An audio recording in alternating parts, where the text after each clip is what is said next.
Hey guys, welcome back to നമ്മൾ അവിടെ പോകുന്നു, ചായ കുടിക്കാൻ പോകുന്നു. Let's go.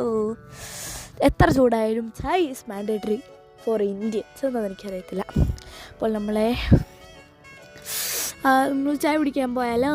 അവിടുത്തെ നല്ല ചായ ഗൈസ്, അവിടുത്തെ നല്ല ചായ എനിക്ക് അടിയാണ്. അവിടുത്തെ ചായ കുടിയെന്ന് പറയും ഇതൊരു ടേസ്റ്റ് എന്നറിയോ പറഞ്ഞില്ല. നമ്മളവിടെ പോകുന്നത് നമ്മൾ കരുനാഗപ്പള്ളിയാണ് ഗൈസ് പോകുന്നത്. കരുനാഗപ്പള്ളി. ഇവിടെ അച്ഛനുണ്ട്, അമ്മയുണ്ട്, ഞാനുണ്ട്. അവനില്ല, അവനോട് കിടന്ന് പോത്തോല കിടന്നിറങ്ങുവാണ്. അതുകൊണ്ട് അവൻ വന്നില്ല. സമാധാനം പറയാം കേട്ടോ. ഓക്കെ, അപ്പോൾ ഗൈസ് ഒരു സാഡ് ന്യൂസ് ഉണ്ട്. നമ്മൾ അവിടെ നിന്ന് സാധനം കിട്ടി. അവിടെ നമ്മൾ എന്ത് ചെയ്തു? അവിടെ നാളെയല്ലേ ഗൈസ്. അപ്പോൾ നമ്മൾ വേറെ ജടയിൽ പോയി. ഇതൊരു ഗൈസ് വേറെ ജടയിൽ നിന്ന് വേറെ ചായക്കടയിൽ പോയി നല്ല അടിപൊളി കടിയെല്ലാം കഴിച്ചു. നമ്മൾ ഒരു ഉഴുന്നുവട, ഒരു പഴംപൊരി, പിന്നെ 2 സമൂസ, ഇത്ര കഴിച്ചുള്ള ഗൈസ്. 3 പേര് എല്ലാവരും ഭയങ്കര ഫുഡ് ചെയ്യാട്ടോ. കുടുംബക്കാർ മൊത്തം പിന്നെ അച്ഛൻ വലുതായിട്ടില്ല. ഇപ്പം ഞാനിവിടെ നിരസിച്ചിരിക്കുന്നത് എൻ്റെ കാറിലാണ്. കാരണം എൻ്റെ ഈ അച്ഛനും അമ്മയും എന്നെ കൂട്ടാതെ ഭരണ മേടിക്കാൻ പോയി ഗൈസ്. എന്ത് ചെയ്യാനാണ്?